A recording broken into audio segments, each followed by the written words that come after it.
Hi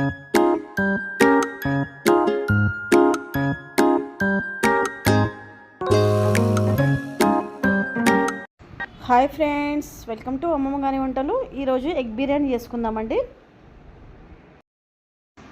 onions వచ్చేసి నేను 3 cut చేసుకున్నానండి. ఇలా స్లైడ్స్లా కట్ చేసుకోవాలి. అండ్ ఎగ్స్ వచ్చేసి నేను బాయిల్ చేసుకొని పెట్టుకున్నానండి. పక్కన ఇలా కాట్లు పెట్టుకోవాలి. పుదీనా, కొత్తిమీర, కరివేపాకు, ఒక టమాటా ఇలా కట్ చేసి పెట్టుకున్నానండి. తర్వాత పెరుగు వచ్చేసి ఇలా మజ్జిగలా చేసుకొని పెట్టుకోవాలి. రైస్ వచ్చేసి నేను already half an hour before కడిగి పెట్టానండి. నార్మల్ రైస్ తీసుకున్నాను, బాస్మతి తీసుకోలేదు, నార్మల్ రైసే తీసుకున్నానండి. ఇప్పుడు ఆయిల్ పెట్టుకొని ఆయిల్ హీట్ అయిపోయిందండి. ఫ్రైడ్ ఆనియన్స్ వేయించుకుందాం. ఇలా వేగిన తర్వాత తీసి పక్కన పెట్టేసుకుందామండి. ఇప్పుడు అదే బౌల్లో ఎగ్స్, 1/2 టేబుల్ స్పూన్స్ పసుపు, 1 టేబుల్ స్పూన్ కారం, 1/2 టేబుల్ స్పూన్ సాల్ట్. సో కలిపేసుకుందామండి. స్లిమ్ మంట మీద కుక్ చేయాలి, ఎందుకంటే లేకపోతే కింద మాడిపోతుంది. ఇలా వేయించుకొని పక్క పెట్టుకోవాలండి.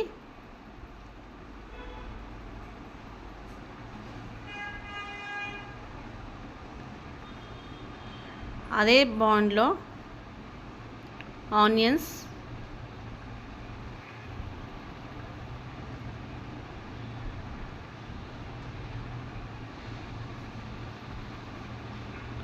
పుదీనా, కొత్తిమీర, కరివేపాకు ఉంది కదండి, అవన్నీ వేసేసుకొని ఒకసారి కలిపేసుకుందామండి.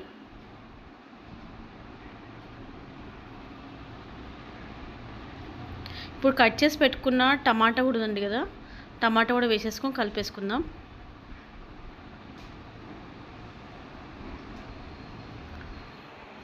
టమాటా అనేది మొత్తం మగ్గనివ్వాలండి.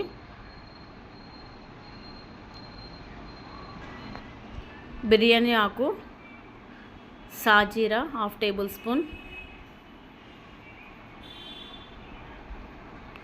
లవంగాలు, ఇలాచీ వేసుకున్నానండి కొంచెం. అండ్ గరం మసాలా నేను ఇంట్లోనే ప్రిపేర్ చేసుకున్నాను. So 1/2 table spoon garam masala వేసేసుకొని కలిపేసుకోవాలండి మొత్తం.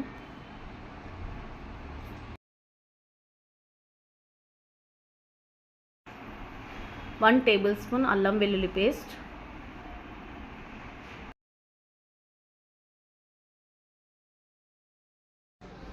సో కలిపేసుకుందామండి. అలానే 1 table spoon garam masala, MTR వాళ్ళది గరం మసాలా దొరుకుతుందండి బయట. సో అది కూడా 1 టేబుల్ స్పూన్ వేసుకున్నాను. 1/2 టేబుల్ స్పూన్ పసుపు, 1 టేబుల్ స్పూన్ సాల్ట్ వేసేసుకొని ఒకసారి కలిపేసుకుందాం. ఇప్పుడు ఏవైతే బాయిల్ చేసుకున్న ఎగ్స్ ఉన్నాయి కదా, ఆ ఎగ్స్ కూడా వేసేసుకొని కలిపేద్దామండి ఒకసారి. సో ఎగ్స్ వేసేసుకున్న తర్వాత మొత్తం కలిపేసుకుందాం. సో ఇదంతా స్లిమ్ మంట మీద కుక్ చేయాలండి, లేదంటే కింద మాడుతుందండి. అలానే మనం మజ్జిగ ఆల్రెడీ పెరుగుని ఇట్లా మజ్జిగలా చిలికాం కదండి, సో ఆ పెరుగు కూడా ఇందులో వేసేసేసి ఒకసారి కలిపేసుకుందామండి. కలిపేసుకొని స్లిమ్ మంట పైన కుక్ చేసుకోవాలి. ఆయిల్ అంతా పైనకి తేలేంత వరకు కుక్ చేసుకోవాలండి.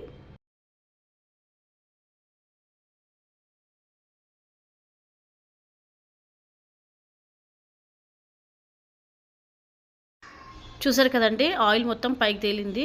సో ఇది రెడీ అయిపోయినట్టు ఆల్మోస్ట్. సో మనం ఏదైతే రైస్ కుక్కర్లో రైస్ కడిగి పెట్టుకున్నాను కదండి, ఆ రైస్ కుక్కర్లో వచ్చేసి మొత్తం మసాలా, ఎగ్ మసాలా ఉంది కదా, ఎగ్ మసాలా మొత్తం వేసేసామండి.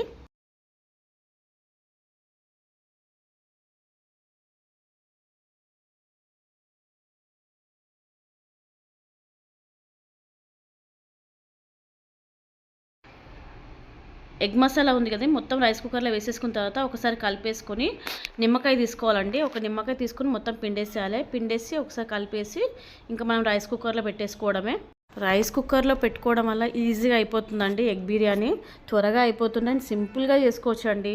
ఒక హాఫ్ అన్ అవర్లో ఈజీగా అయిపోతుంది. ఓకేనా?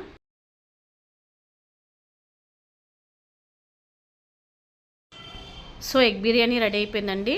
చూసారు కదా, ఆ రైస్ కూడా ఎలా పొడి పొడిగా వచ్చిందో. చూసారు కదా, ఎగ్ బిర్యానీ రెడీ అండి. రైతాతో తీసుకుంటే సూపర్గా ఉంటుందండి. సింపుల్గా చేసుకోవచ్చు ఎగ్ బిర్యానీ.